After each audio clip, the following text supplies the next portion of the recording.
Let me share my screen here so we can get started. So my presentation on Tuesday was about growing. So if you watched that presentation or you were present for that presentation, type in the chat box grow. I got to figure out how to see everybody's chat for my screen. Oh, here we go. All right, guys. So I'm going to dive into it today. And similar topic, this one's on facing the fear of growing. Facing the fear of growing. Now, you may think, hey, I've heard this before. You talked about this on Tuesday, but it's going to be a little bit of a different spin on the fear of growth. I think a lot of people are afraid to move forward in life because they're afraid of many different things. And when we talk about growing, there's 5 things that I came up with that I feel 5 reasons why people won't grow.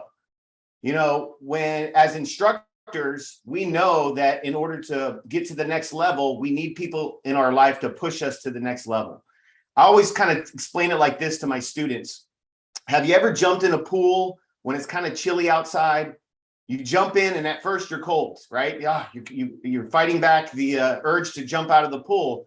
But as you stay in there for a minute or 2 or longer, your body starts to acclimate, and pretty soon it feels normal. And I always set down a hula hoop on the floor. I'll do these school talks with hundreds of kids, and I'll set this hula hoop on the floor, and I'll put a kid in the middle of that hula hoop. And I tell everyone, this is your comfort zone. This is where you feel comfortable. This is where you feel safe, secure. You know what's going to happen in this circle. But the moment you step out of that circle, you start to feel what? Uncomfortable, right? But we know, I don't know if you guys have seen that meme, but we know that when we step out of that circle, that's where the magic happens. And so I'll explain to the students, like, that's my job as your instructor, as your coach, as your mentor, your teacher, to push you out of your comfort zone just a little bit. Because I know if I can push you out of that comfort zone just a little bit, that circle expands. And when your comfort zone expands, your confidence expands. So I want to dive into these 5 things today, reasons why we may be facing the fear of growth. So let me dive right into it. So the first one is the fear of the unknown. Not knowing exactly what's around the corner will cause a lot of people to freeze and not take action. I made a post a couple weeks back, and I want to share this story with everyone. It's a true story. It was of my life when I was about 21 years old. When I was 21 years old, just to kind of paint this picture, I was teaching in my family's martial arts school, but I also taught during the day at a hardware store. So I was working at a hardware store during the day, teaching at my parents' martial arts school at night because I couldn't make enough money teaching martial arts to support myself. In fact, I couldn't make enough money to support myself. I was still living at home, 21 years old, and I had this policy with my parents working at their school that I would not work on Friday nights or the weekend. Because in my mind, I'm 21 years old. You got to remember, college age. In my mind, I'm thinking, I want to have fun. I want to live my life. And I could remember at this point in my life, I'm teaching kids, I'm working with kids, I enjoy the martial arts. And I remember all my friends at the time, they weren't doing that, right? They were partying a lot. They were going out and having fun. And there started to be a little bit of a divide between us. If you can relate to that, type that in the text here. Let me know if you can relate to, like, at some point in your life, you're kind of going one direction when your friends and your peers are going a different direction. Yeah. So I was feeling that 100%. And so I was at this party one night, and there was this girl there that I really liked. And I wanted her to like me, obviously. Well, I don't remember the circumstances, but at some point during that night, she said to me something to the effect of, "You're going to be a loser like all of your friends, and you're going to be stuck in this town forever." And I remember being so upset at her at first. I was so mad. I went home that night just like fuming. But what I realized was I wasn't mad at her. I was really upset at myself because she was right. If I kept going the direction I was going, living at home, not really wanting to commit to my career and just hanging out and having fun, I was going to be a loser like these guys that I already saw were heading in the wrong direction. So that day, that night, I went to bed, woke up the next day. That next day, I went and looked for an apartment. Within a week, I had moved out of my family's house, and I made a commitment to myself that I was going to work weekends. I was going to work Fridays. I'm never going to turn down a private lesson, and I'm going to dedicate myself to my career of being the best martial arts instructor I could be. And I never looked back. And there were many friends from that time period that I stopped communicating with altogether because I had turned a corner. And sometimes we need people in our life to do that. But it was the fear of the unknown that really stopped me from making that push forward. So that's fear number one, guys, fearing the unknown. Now, here's a little end to the story. About 20 years later, I'm at a school talk. I'm teaching a school talk, and I get a message on my phone, and it's from someone, and I look, and it was this girl that I had known 20 years before. And I'm thinking, oh, what did she message? I'm a married man now. What is she doing messaging me? But it turns out she says, listen, I see all the work you're doing. I watch you on Facebook. I see how you give back to the kids. And, you know, I have a daughter who's about 9-10 years old, and I think you could really help her. She's going through a tough time. And, you know, I'm just looking for anybody who could help. Do you mind just sitting down with her and just talking to her, maybe counseling her a little bit? I know you're not a counselor. So she brought her daughter in, and I did a lesson with her and taught her some stuff and counseled her. And she said, thank you so much. And I never saw her again after that. But man, it came full circle, right? So the person she saw me as back then, now I kind of redeemed myself 20 years later. And it's all about, like what Metzger said, is making that choice. And sometimes we reach a point in our life where we feel like you're hitting a rock bottom, and maybe it's other people motivate you, and maybe it's yourself. But in that moment in time, that was something that really motivated me. Now, the second thing, guys, that'll hold you back. So number 2, write this one down. It's the fear of failure. So it's not so much the unknown that will hold you back. Sometimes it's the fear of failing.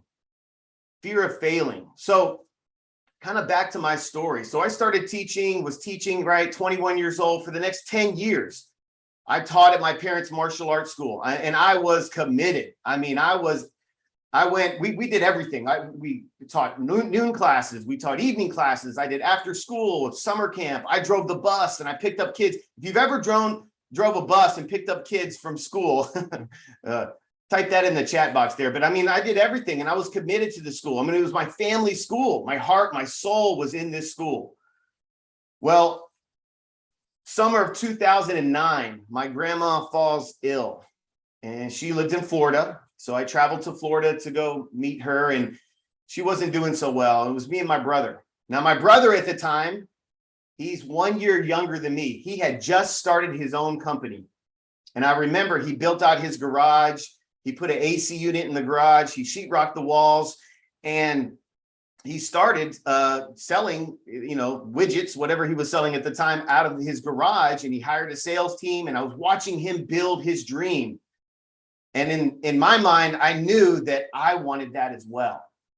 Well, my grandma said something to me. This was one of the last conversations I had with her, and it was, I'll never forget it. She said something to me, and it was something to the effect of, I guess you'll be working with your parents for the rest of your life.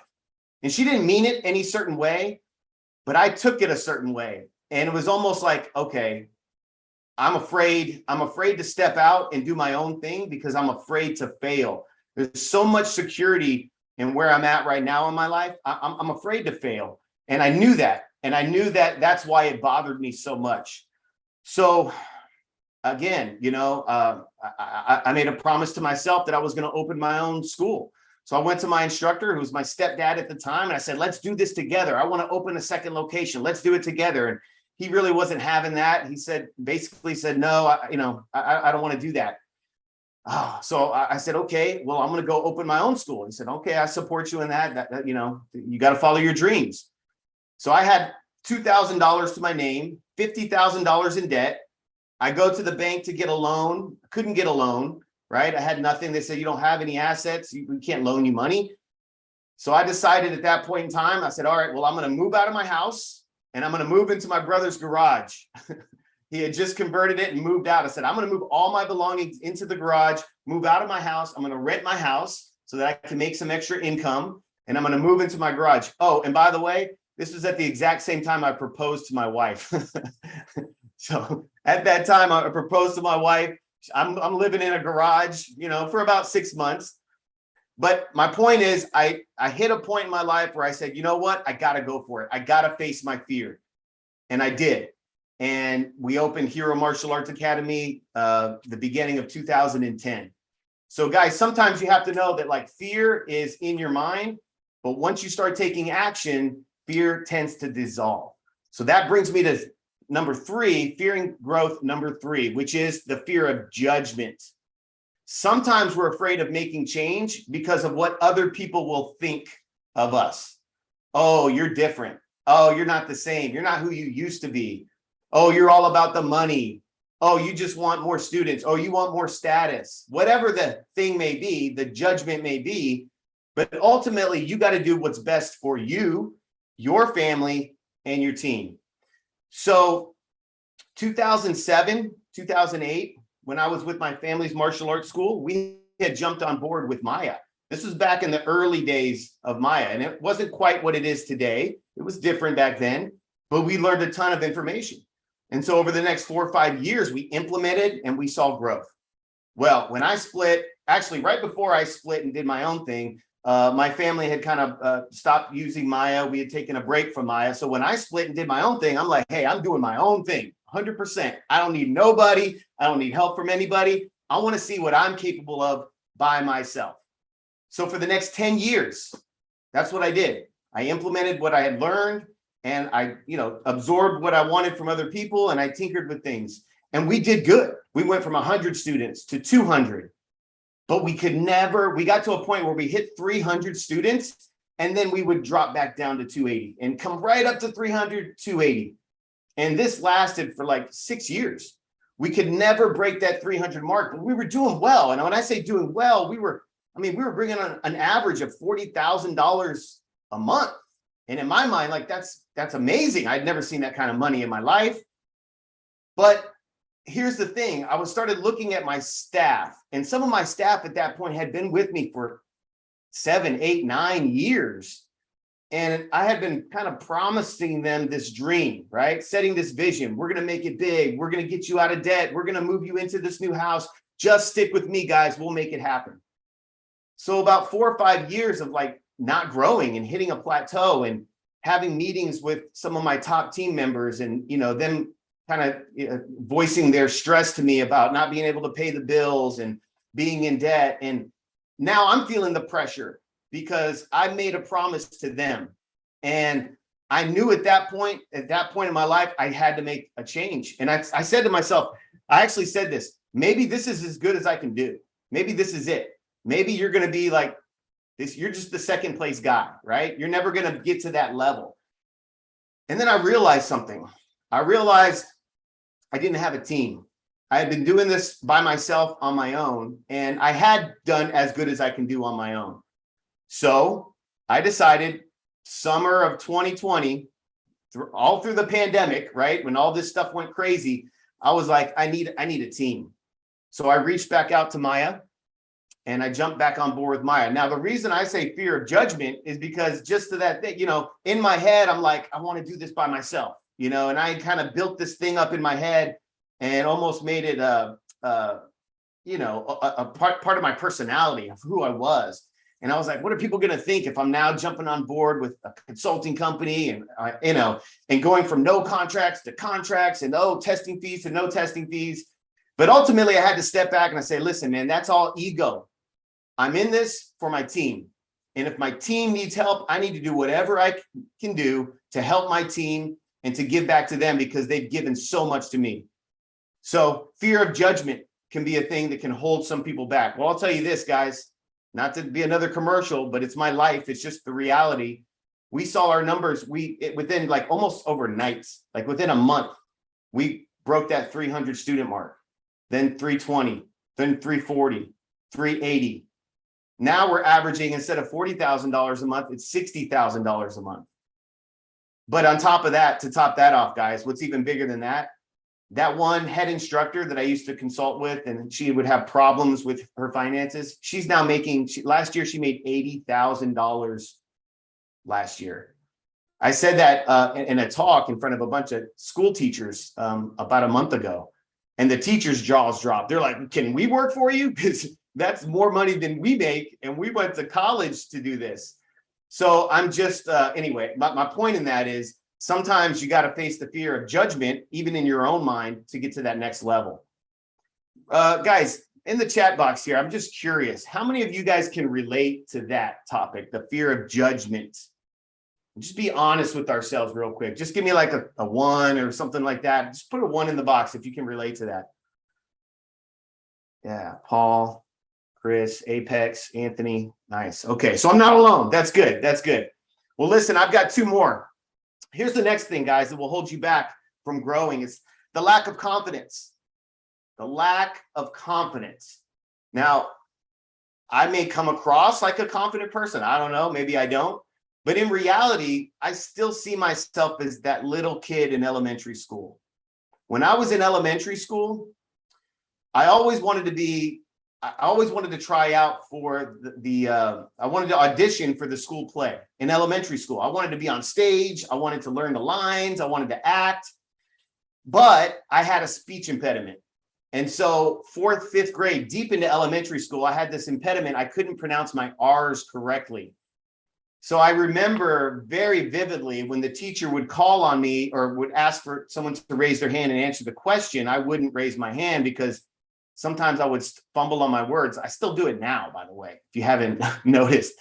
But they would send me to this speech therapy class. When all the other kids went to music and they got to try out for the school play, I was in a small little room practicing this sentence over and over so I could get my R's correct. And the name of our school at the time, it was Reese Elementary School, and we were the Reese Raiders. So every time I said that, it was the Reese Raiders. And all the kids would laugh, and I got this complex in my head, like I'm the kid that can't talk right. So I'm in this classroom, and I have to say this sentence. I still remember it to this day. The Reese Raider rabbit ran rapidly around the school. I said it so many times, I'll never forget it.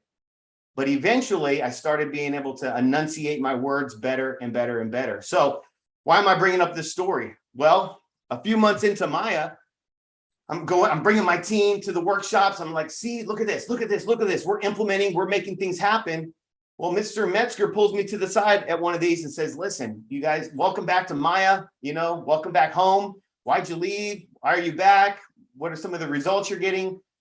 And he said, basically, listen, we'd love to have you as a consultant. Would you like to jump on board and be a consultant? And I'll be honest, that my first thought in my head was like, I can't do that. I can't be on stage and talk like those guys. In my head, I'm thinking, just like that little kid back in elementary school, I lack that confidence just because I've stuck with that my whole life. Like I can't speak well. And he said, listen, don't worry about that. One step at a time. And so I thought about it, and it was a big decision for me. But ultimately, I thought about it like this. My life's purpose is to make people's lives better. My life's purpose is to leave a legacy. And I think if you guys can relate to that, helping people and leaving a legacy, put legacy in the comments. Like I want to have a life that's purpose driven. And ultimately, whether I'm teaching kids martial arts or I'm teaching school owners how to run their school better, it's the same mission. So I took the job and I made it happen.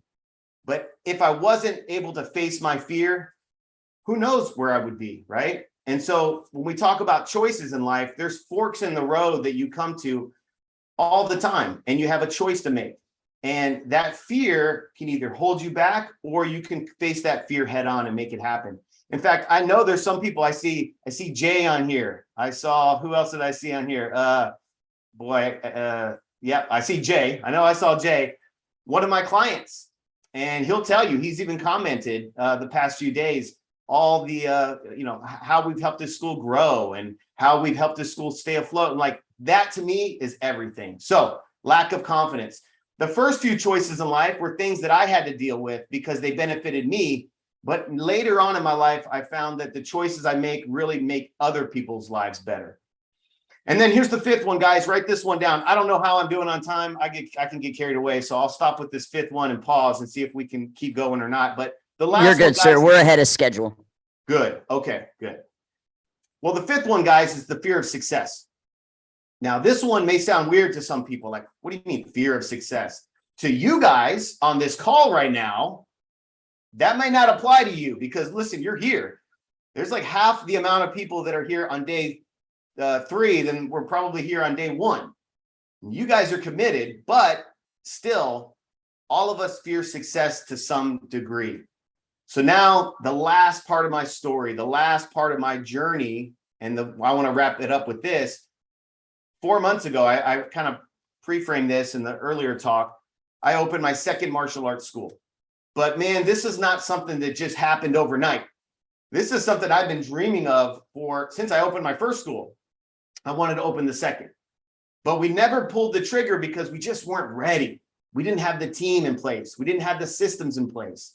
And I knew that if we weren't maximizing everything we could at our first current location, we're not ready to open a second location. I mean, in fact, even if we tried to do this 2 years ago, we couldn't have done it. But the timing seemed right. We had built the team, we had the systems, we were plugged in, and I had a team behind me that I could ask questions to and gather information. I had that confidence. But there was a part of me who didn't want to give up my freedom. So I had built the school to a point where I didn't have to teach every night.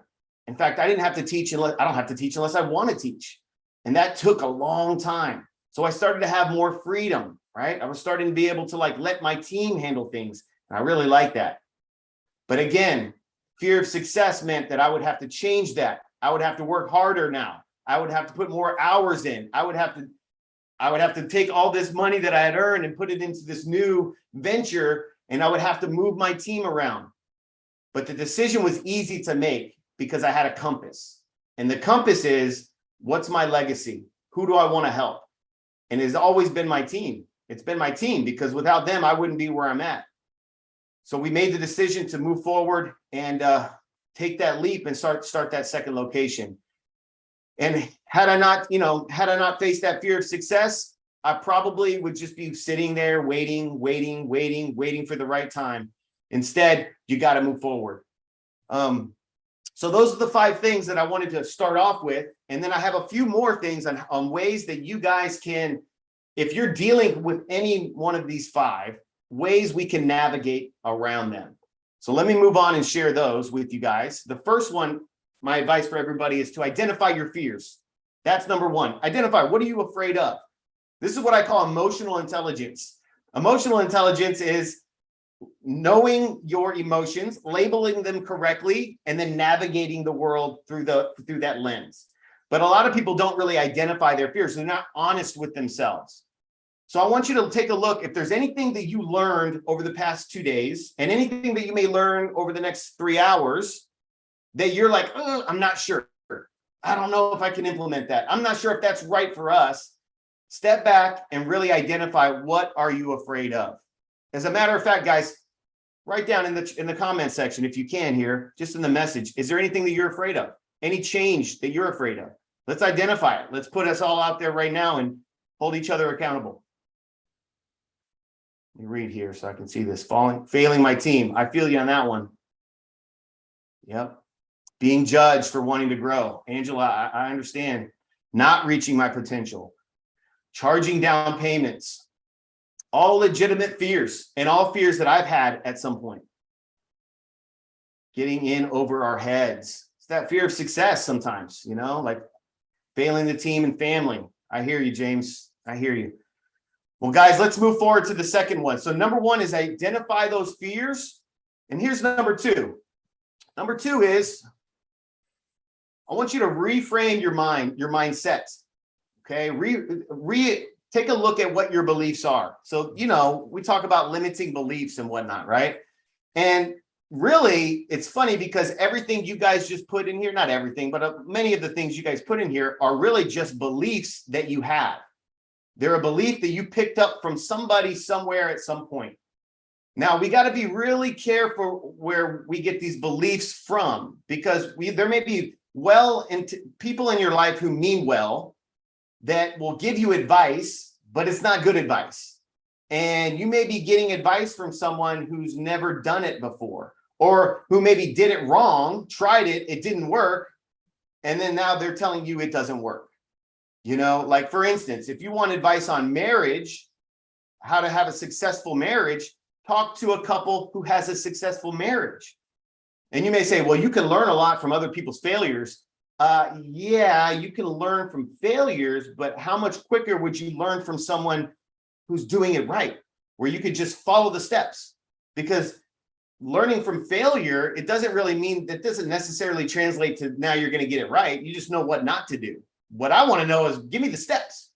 So be careful of where you get your beliefs from. And I want you to reframe your mindset, all right? And readjust that as to what's possible. What is your purpose?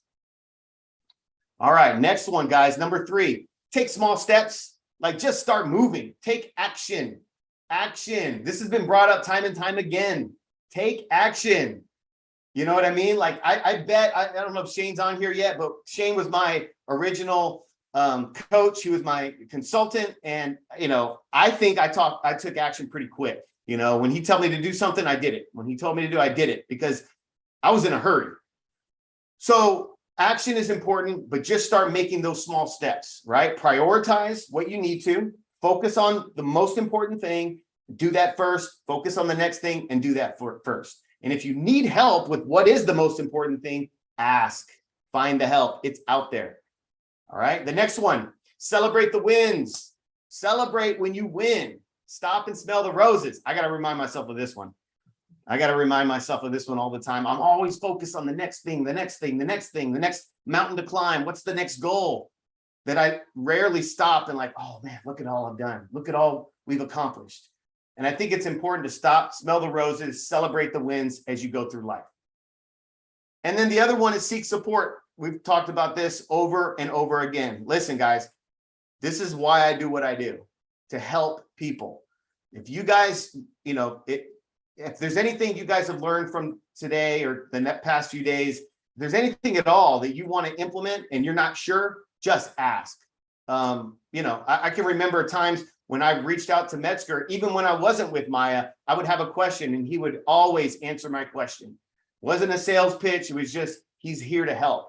And that's one thing that's one reason why I really look up to this team at Maya. And it's not just one person, it's a team of people that can help. So whether it's Maya or someone else, seek support. Don't be afraid to ask.